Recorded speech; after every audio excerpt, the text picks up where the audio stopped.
What I'd like to talk to you about today is auto financing and how AutoGravity has solved the problem of building a digital marketplace in this industry. And we're a startup. We're based in Irvine, California, but we have about 60 people on staff already, so we're very fast growing.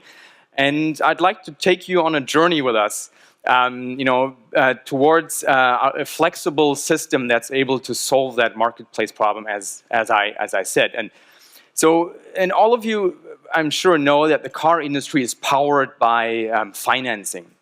So about 85% of new cars that are being sold come with a loan or a lease, and that amounts to over $1 trillion in loan and lease origination per year. So it's a huge market. And but I'm sure everybody who has bought a car here, and I'm obviously you all have. There's a huge technology gap, and that's what we're hearing from lenders and consumers as soon as you set foot into the financing office at the dealership. So I'm sure you all know this.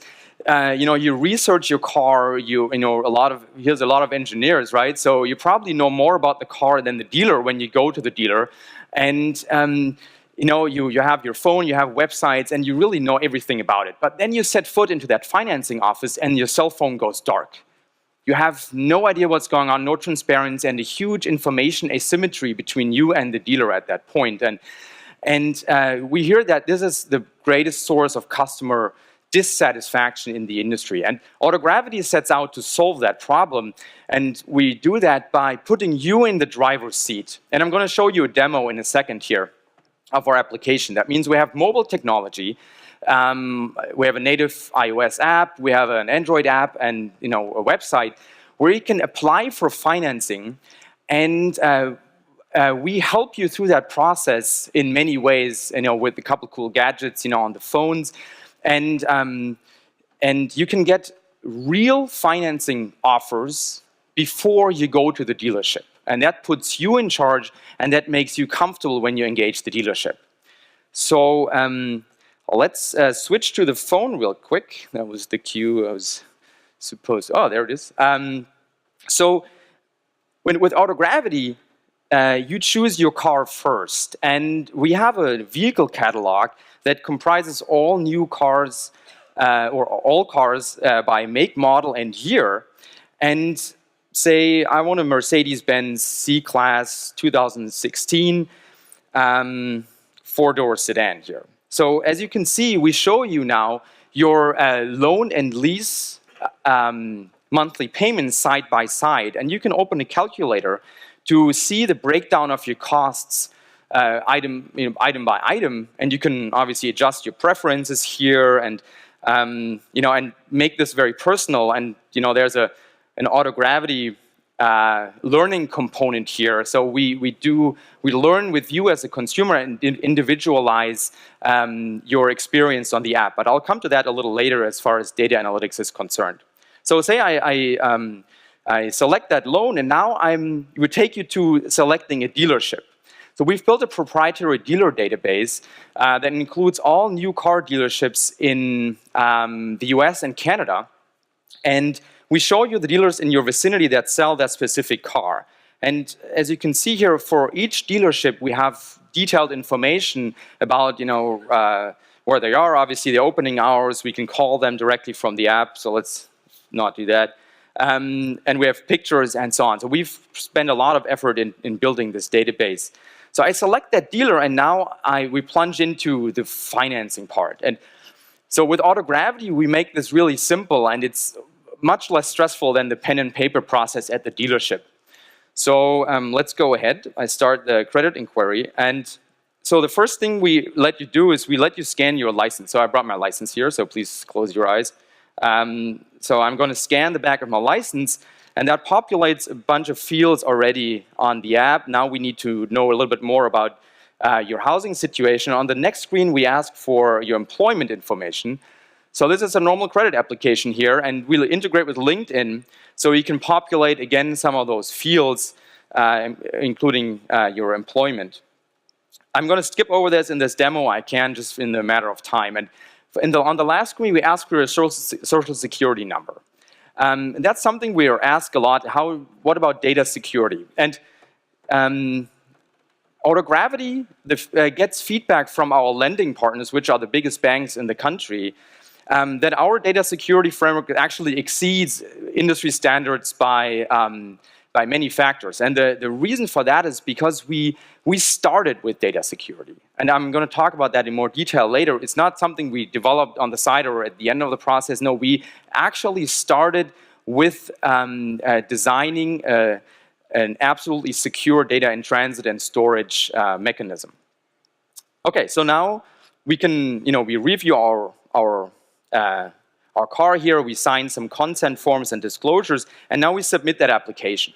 And that's a very important step, because now in the background there's some AutoGravity magic happening, because what we're doing now is we're matching your profile, so your behavior and your credit information, to our lending partners. So we predict which lending partners will accept you and will actually approve your credit application. And we do that because we want to provide you as a consumer with the best experience possible. So you should not be declined, you should be approved. And we learn on the back end about the preferences and the decisions our lending partners make. So our lender matching engine now matches you to lending partners, and we show you on the next screen up to 4 approved offers from lenders. So obviously you can see in the demo here we went with the HBO banks. But the main point is those offers are not just estimates or something. These are real decisions those banks made, and those are real approved credit applications. So say I'm a customer of Bank of Stark, and I'm loyal to my brand, I trust them, so I might actually say I don't care about those $4 difference, I just stick with Bank of Stark here. And as you can see, you're approved for a certain amount, and that's MSRP, so the catalog price of the car, minus down payment and trade-in. So you're approved here, and you can take this to the dealership now, and you can feel confident that you know what your options are, and you feel that information asymmetry now is gone because you know what your financing options are. And then we take you through the rest of the process at the dealership, and that integration into the dealer or into the ecosystem process is something that I'm going to talk about later as well. So now you're at the dealership, you scan the VIN of the car. So I brought here a VIN with me. That's at the hood of the car, and then you haggle on, with the dealer on the sales price and so on. You enter the final sales price, and then we populate a legal contract that you can then sign. And that goes into the lender's e-vault, where they can then securitize it. So we take you to that whole process of, and let's switch back to the PowerPoint. We take you through that whole process here to realize that digital experience of buying a car. Oh, we need to switch back. Of buying a car, but without disrupting processes in the industry. We're able to integrate with the processes as they are today, and that's what I'm going to talk about in the second half. Because what I just showed you, the slick app here, is only half of the story. The ecosystem is very complex, and it feels like that sometimes, right? There's a lot of legacy in this industry on lender side, but also on the dealer side, and also in heads of the people. How you should buy a car. And you compare this to travel agencies, right? Travel agencies are gone, right? You use apps, you use websites, and that same thing is going on in the auto financing industry, and AutoGravity is leading that process here.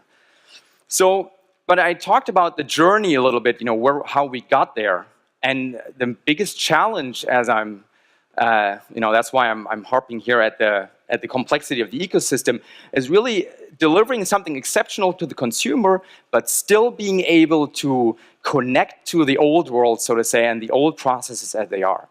So when we set out our company, we ask ourselves, should we build another legacy system? I'm sure you all know how this looks like. Um, so, oh, I'm running low on battery here. So we built a prototype, that was a pretty monolithic application. We connected to lenders, to third parties, and was secure and okay. But we asked ourselves, what is it really that we need for our business? And that's the basic question one should answer before choosing the architecture of your system. So we identified, okay, we need to scale. I mean, we're talking to consumers here. Obviously, scale is of maximal importance. And we need to stay flexible because the ecosystem is complex and there's a lot of intricacies in connecting to the different partners. Then we need to handle that complex, legacy-rich ecosystem and be able to connect to the different partners in a very flexible way and not lock ourselves in as far as the technology is concerned. And as I said, we need a delightful, individual experience for the consumer. You saw the app. What's happening in the background is we individualize that experience, and for that we need data analytics. And data analytics at scale, we need streaming data analytics, and that is something that we also started designing very early on in the process. And then we need to handle PII data. Very important, as I said, we put security at the core of our system, not as a byproduct. So we actually started with a security framework. Yeah, and a lot of you might know what's coming now, right? So we decided to move our whole system to a microservices architecture. That transition was very interesting for us, and it took us only 4 months to do so, but we couldn't be happier with it. We successfully built a digital marketplace, and the app I showed you, obviously, since we did that a while ago, it runs on our new system, and we did, and I want to end with a couple of takeaways from that transition, because that is something that is not easy to do, because when you're already in the market with the system and you want to switch to something new, that's always a challenge. But in terms of microservices, that comes with large rewards, but also it is more complex to stand up. So what we did is we did not focus on the micro too much in the microservices. So if I showed you the Netflix topology now, they have like hundreds of microservices or even thousands, and it's very impressive. We focus on the bounded context first, and then started, loose coupling the services. And that was a great process for us because it reduced the complexity in switching our system over. And we also did not lock ourselves in with cloud providers. So we usually, almost all components, we used our own tools, and we tried to stay away from using off-the-shelf products. And that longer route is extremely beneficial. It gives you the opportunity to stay nimble and stay flexible, and obviously develop something that really fits your needs. And that's what you should always ask first, as I already said. And a major challenge with microservices always is configuration management, version management, and especially for us, that's very important because we serve not only these front ends, we have more front ends like this. And I also talked about the legacy in the ecosystem. So that legacy is is a challenge because, as you can see here, we connect to lenders and dealers, and also third parties, like credit bureaus, data feeds, and those things. And all these pipes come in different versions, come in different little variations, and so on. And we separate all these out in order to be extremely flexible in onboarding new lenders and onboarding new partners in the ecosystem.